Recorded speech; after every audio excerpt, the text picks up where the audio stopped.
Spoštovani gospod župan, spoštovani visoki gostje, drage občanke in občani občine Črnomelj in morebiti tudi okoliških občin. V veliko veselje in čast mi je, da sem lahko nocoj z vami na vašem občinskem prazniku, ki je hkrati tudi praznik celotne Slovenije. Tukaj se je dogajala zgodovina, tukaj so se dogajali prelomni dogodki, ki jih v 20. stoletju na območju Republike Slovenije ni manjkalo. Sam prihajam iz Kamnika, Maistrovega mesta, Rudolf Maister se je namreč tam rodil in nam leta 1918 priboril dobršen del ozemlja. To se je zgodilo po prvi svetovni vojni.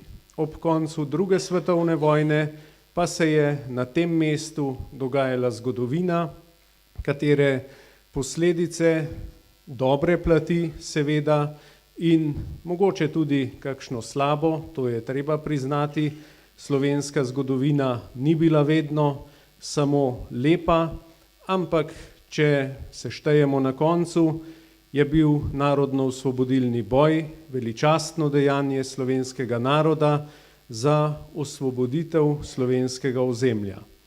In lahko ste ponosni, da se je to dogajalo prav tukaj, v Črnomlju, kjer so bili položeni temelji slovenske državnosti. Takrat so se naši predniki borili za skupno državo in po letu 1945 seveda tudi dobili, takrat rečeno, novo Jugoslavijo, za katero si seveda nihče ni mislil, da bo kdaj propadla in da je bo konec. Prav tako si nihče ni mislil, da bomo nekoč prišli do svoje države, do Republike Slovenije. In leta 1991 so nam naše veteranke in veterani priborili samostojno državo, ki bo kmalu praznovala 30 let. Vsa ta obdobja zgodovine so vodila k enemu cilju, da bi se slovenski narod ohranil, da bi slovenski narod preživel v viharju 20. stoletja in da bi slovenski narod živel tako, kot si sam želi. Kajti noben narod na svetu nima pravice vsiljevati drugemu narodu, kako naj živi, kako naj misli in kako naj dela.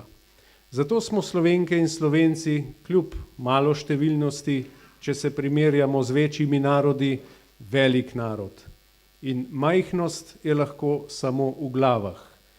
Kdor je v glavi majhen, kdor si ves čas govori, da je majhen, da ne pride zraven in da si pravzaprav ne zasluži države, potem ga bo ta usoda tudi spremljala. Kdor pa si reče, da je sposoben, kdor si reče, da je domoljub, da ima rad svojo domovino in da ne gleda na to, kaj bodo drugi narodi rekli, temveč da si kroji svojo usodo, tisti ima prihodnost. In slovenski narod zagotovo ima prihodnost, zlasti tudi zaradi dogodkov, ki so se odvili ob koncu druge svetovne vojne na tem mestu. Zato so vse občine, ki za svoje občinske praznike praznujejo tako pomembne obletnice, tiste občine so še posebej lahko vesele, kajti taki občinski prazniki so hkrati tudi vse slovenski. In nocojšnji zagotovo je. Občina Črnomelj sodi med tiste občine, ki jih nova zakonodaja v lokalni samoupravi ni preveč razkosala in so ostale ozemeljsko precej velike.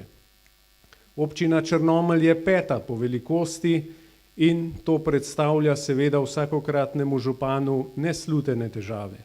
Kajti ljudje se velikokrat ne zavedajo, kaj pomeni pripeljati vodo, pripeljati kanalizacijo in pripeljati tudi drugo infrastrukturo v vse zaselke vsake občine in tudi občina Črnomelj se seveda sooča s temi problemi.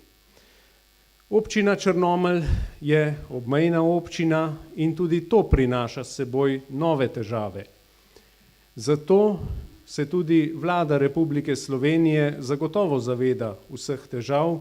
Nenazadnje sem bil tudi sam župan in vem, kako je, ko ljudje pričakujejo. Eni to, drugi nekaj drugega, tretji bi radi spet čisto nekaj tretjega in potem je kmalu zahtev toliko, da se človek lahko samo še prime za glavo in se sprašuje, kje sploh začeti, da bi izpeljal tiste projekte, ki niso želje, niso nadstandard, ampak pravzaprav realne potrebe. V vaši občini je tega veliko, ampak verjamem, da se občinsko vodstvo še kako zaveda, kaj mora postoriti, in ko sva županom prej govorila o raznih investicijah, ki vas čakajo, verjamem, da bodo naslednji občinski prazniki minevali tudi v znamenju praznovanja ob novih pridobitvah.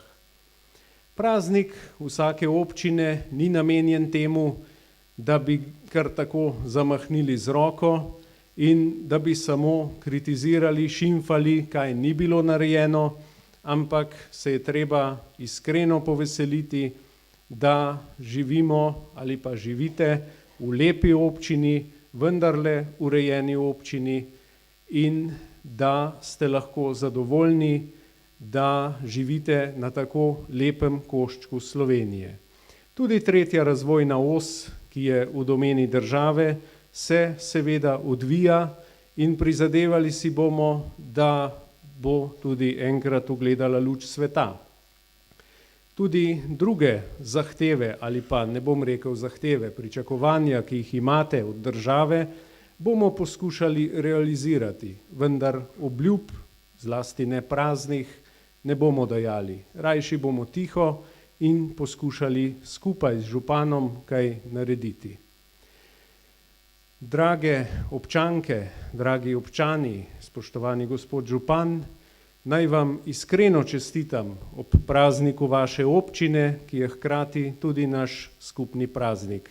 Naj živi in se razvija občina Črnomelj. Hvala lepa.